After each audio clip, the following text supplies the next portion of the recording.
Hi, my name's Chris O'Keefe and I'm the lab technician here for All Fill's headquarters in Exton, Pennsylvania, and for Auger Fabrication based out of Downingtown. So in this multi-part series, we're going to be highlighting specifically agitation with our auger fillers. We're going to go through the types of agitation, the accessories we use for agitation, all the different settings and adjustments we can make in regards to agitation, and why it's important. We're going to highlight the effect of the agitation on actual physical samples, showing you an issue that's presented, and then showing you what one of these agitation styles does to fix that issue. So when it comes to agitation, it's a very important piece of our auger fillers in maintaining efficiency and accuracy in regards to the throughput of the machine. So without agitation, unless a product's incredibly free-flowing, we'll have issues feeding product down into the auger of the filler. Our augers rely on a consistent, uniform amount of grams per revolution, so the amount of product that's in between each flight. If that varies, that's where you start to see fluctuations in accuracy and overall performance of the machine. So these various types of agitation help with different types of products in gaining as uniform and efficient flow of product through the auger filler as possible. So when it comes to agitation, we have two different modes that we can set our agitation to: with fill and continuous. With fill agitation is exactly what it sounds like. It runs when we're running a fill cycle. So as the auger's turning, the agitation blade turns. So with fill agitation can have an off delay added to the end of it. So essentially, standard with fill agitation means that as the auger turns, the agitation blade turns. Once the auger stops turning, the agitation blade stops turning as well. We can add an off delay, which allows the agitation blade to turn for X amount of seconds after the auger stops turning. This is probably what 90% of our machines utilize. And the reason with fill is so useful is it gives you the amount of agitation that you need with an off delay as an option to add a little bit more, but it doesn't degrade your product. So the more we move the agitation blade, the more opportunity there is to degrade a product and cause densification or damage to the product. The other option is continuous agitation, and it's exactly what it sounds like. It's agitation that runs continuously throughout the production cycle, regardless of what the auger filler is doing. The only downside to continuous agitation is that we can have a lot of degradation happen to your product. Because regardless of what's going on, let's say your operator shuts the machine off and goes to take a break, the agitation blade will still be turning. With that, you now have product that's inside of that hopper that can slowly densify because you're making the powder finer, you're damaging granules and different particulates of product. So you can actually have a change in the characteristics of your product, which can change effectively the efficiency of the auger. You deliver more product or less product depending upon how damaged the product is. Some products, continuous agitation is absolutely a requirement. It's typically for a product that is either very non-free flow and needs additional continuous agitation to keep it moving down to the auger. Or you have a product that is what we call a tweener, where it has free-flowing characteristics but also non-free-flowing characteristics. Or in particular, a tweener that will actually change states depending upon if it's moved or not. So you can load a hopper full of a powder. That powder, when it's unagitated, will actually settle, compress, and densify on itself, causing the product to become very non-free flow. But once it's agitated, actually aerates and becomes fluid, almost like a liquid. And that changes it to more of a free-flowing characteristic. So like we've said before in other videos, these machines rely on consistent product characteristics, consistent product flow down into the auger flighting. When you have a massive change in characteristics or flow of a product, what you can run into is weight fluctuations, because now the efficiency of the auger has changed. Varying amounts of grams per revolution are coming out of the auger, which can cause massive fluctuations. So continuous agitation can be very, very helpful in keeping the product moving and keeping it in a consistent, homogeneous state. It never has time to settle and become more dense or become overly fluid, because it's a continuous motion at the same rate. So our agitation motors typically come with two different settings. We can go with 20 RPM or 40 RPM. The main difference between this is just how much agitation a machine needs, how many sweeping motions across the hopper is necessary. Standard is 40 RPM. but 20 RPM can be used in certain applications where we have a product that we don't want to damage, but it requires agitation, but minimal agitation. We can also use that for products that have, for instance, like a spice blend, where you can have separation between, let's say for instance, a spice blend that has paprika and like a parsley flake or thyme, some sort of a leafy product in it as well. What you'll notice over time with regular with fill agitation is you can actually start to see the lighter, more light density product, the flake, separate out of your mixture, and it'll be a nice layer on top of the hopper. Obviously you don't want that because it's a spice blend. So typically what we'll do is we'll configure one of these agitation blades with a 20 RPM speed with no off delay. So it's as minimal agitation as possible to help alleviate the issues with degradation and or a separation of your mix of product. So what we're going to do now is I'm going to do a brief overview of some of the types of agitation blades and the categories of agitation that we have available for testing and for use in production settings. We'll do individual segments highlighting the specifics on each type of these. What we're also going to do is show before and after scenarios. So a product that would run better with a Flake Blade agitator, we're going to run it with a standard blade, show the issues that we're having. We're going to rerun it with the proper agitation blade and show the improvement that we get with it. So starting on the right side of the bench here, we have our standard slow speed agitation blade. So these are cut from blanks that we manufacture here at Allfill, which I'll show you what that looks like. One of our standard uncut agitation blades looks just like this, and you can see the blunted edge on it.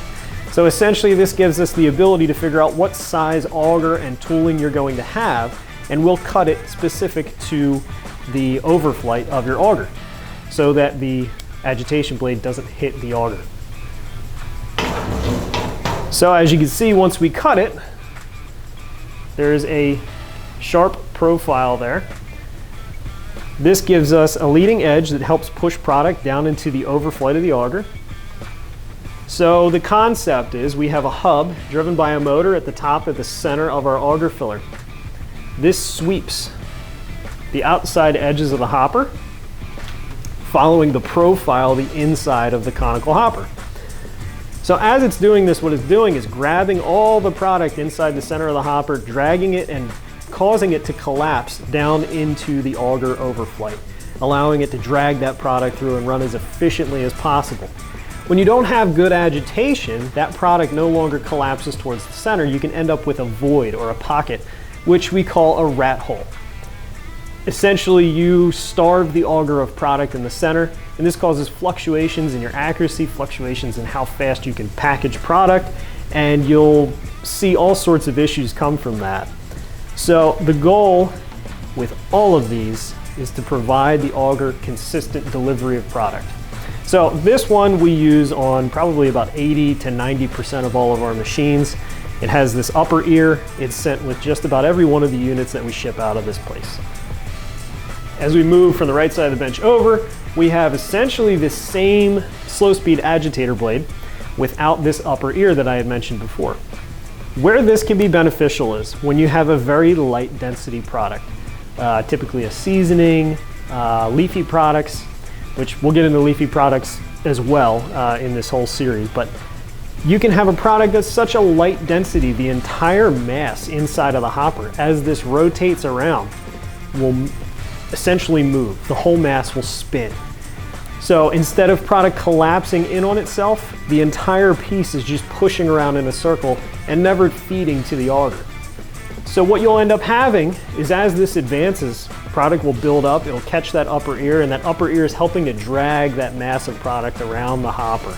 By removing the upper ear, we're able to help reduce the amount of mass turning that we have inside of the hopper. Some products, this still doesn't alleviate that fully, but there is a lot of products that have that issue. This tends to really help with the problem. Which brings us to our third type of slow speed agitation blade. This is what we call a flake blade. So this is very, very helpful for leafy products like thyme, parsley, light density spices. And essentially what this does is, instead of following the profile of the hopper, this is more targeted agitation. So the outside diameter of the overflight would be right about here. And now this hugs it very tightly. So this is causing any product that is around that overflight, directly in that area, to collapse, and it's helping eliminate that rat holing issue we were talking about. Now what's kind of nice is, let's say we have a product that really has issues with feeding, that's light density or is flaky, which typically we would use this. So we would implement this Flake Blade, and it would rotate and help collapse that rat hole. But let's say we're having issues where the outside product isn't moving now. We can actually run 2 of these in tandem on our hub with what we call double agitation, which can be 2 of this style, 2 of this style. We can marry up all sorts of combinations, but we would determine that through lab testing. But essentially now you've got a combination where the auger is in between these 2 agitation blades, and these both rotate, this helping with the rat holing issue in the center, and this helping to grab that product on the outside edges of the hopper and drag that forward. So it's a very custom thing when it gets into difficult products, light density products, and we have a lot of different variations that we can do to kind of attack these issues. And again, we're going to do specific highlight videos showing these being implemented in various different settings and different issues that we have here. With that, speaking of double agitation, I want to explain a couple of other oddball agitation blades that we do have. This is for a larger hopper than our standard 16-gallon hopper. This is for the 4 cubic foot hopper, I believe, with a straight side. But just to demonstrate the double agitation idea, this is perfect. So you can see that we have 2 agitation blades. Standard slow speed with a profile cut into here to help eliminate that dragging issue that we have with potential mass turning. And this is a unique little blade that we have as well. And essentially the purpose of this blade, it can be run in conjunction with one of these, or it can be run entirely by itself. We have level controls at the top of our hopper. Now these level controls, they rely on a consistent layer of product at the top of the hopper. So let's say you have an in-feed system on one side. As that product's being loaded into the hopper, you're getting a mounding effect on this side of the hopper. The level controls over here, you can actually get a false reading from your level control saying that there's not enough product. Meanwhile, there's plenty of product that has been built up to one side of the hopper. What this arm does is it effectively sweeps the top layer without agitating the bottom product, because this agitation blade would not be there. And all it does is it takes that mound that has built up on the in-feed side, and it helps to disperse that throughout the hopper, giving the level control the even uniform layer that it needs to see to shut off the in-feed system. So that wraps up our slow speed agitation. Now we also offer high speed agitation blades, and there's a couple different configurations for that we'll go through right now. We have our standard high speed agitation, which is what we call a D blade. They come in 2 different sizes, a small and a large. Typically we'll use a large, and these are for wildly non-free flowing products, things with an oil content, a fat content, that really don't like to move without force. So we'll usually marry up one of our slow speed blades and a high speed D blade. This mounts in the auger shaft directly above the auger. So as this is sweeping on the outside edges, delivering product down to the center of the hopper, this is spinning at the same RPM speed as the auger.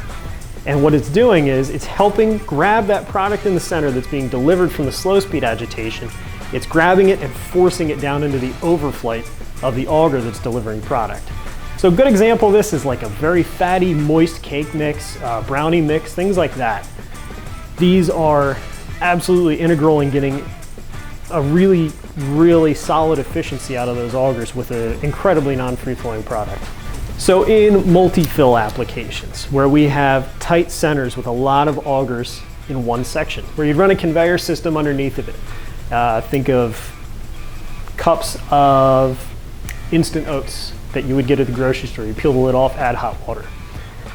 Essentially what you have is, due to those tight centers, you don't have the room for any of these standard slow speed blades. They would hit, because what you have is a series of augers only a couple inches apart to have a small footprint where you can fill several containers at one time. Having tight centers like that and being unable to use standard agitation complicates things because there's a lot of products that still need agitation in that design. So that's when we can turn to what we call an A3 style agitation blade. And these, with the help of a split collar, will connect to the auger shaft or the stem of the auger in some cases and be really targeted agitation in a very small footprint, which helps with a multi-fill because of the small centers. So essentially you can have agitation targeted directly around your auger and get the agitation you need without having an interference of one of these larger style agitation blades. So the final type of agitation we want to highlight is integrated agitation. So this is a very small auger, it's the number 7. And with our smaller tooling, there is a portion that we have a tough time reaching with our standard slow speed agitation blades. So what this is integrated targeted agitation just for these smaller augers. And we call it a wing wire agitator. So essentially it is a small wire with one wing on the auger. This wire, as the auger rotates, is agitating the product directly above the overflight of the auger. So this helps, we can run it in tandem with a slow speed agitation blade. And where the agitation blade cannot reach, this helps to grab that product, aerate it, get it to fall on itself and collapse down into the auger overflight, and then be drugged down through the flighting, yielding a very efficient auger.